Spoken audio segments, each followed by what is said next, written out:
looks like we had a little bit of a malfunction there, so I'm going to backtrack a little bit and rework from here. And some of this might be duplicated, but that's okay. I believe I was about here before the video decided to slip and fall. I knew I needed to divide by c here, and so I canceled my c's out, and I'm left with x equals r over d divided by c. And I realized that looks a little funky, and so I know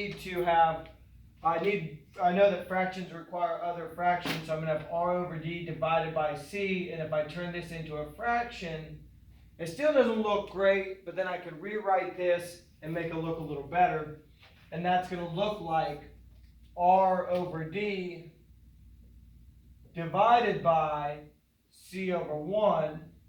Starting to look a little bit better, and then I remember that when I'm dividing by fractions, I multiply by the reciprocal, and I'm going to have r over d multiplied by 1 over c.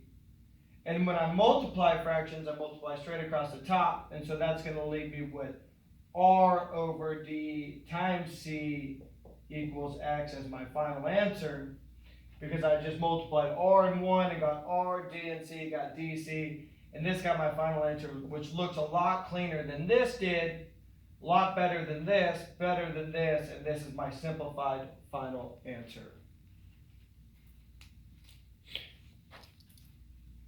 Cool, looks like the camera didn't move. And that's how you solve literal equations. I identify what I'm trying to solve for, I identify all the operations that are being done to that, and then I undo it in an inverse order. I undo it using SADMAG, and I'm able to get down to the variable that it wants me to solve for really easily.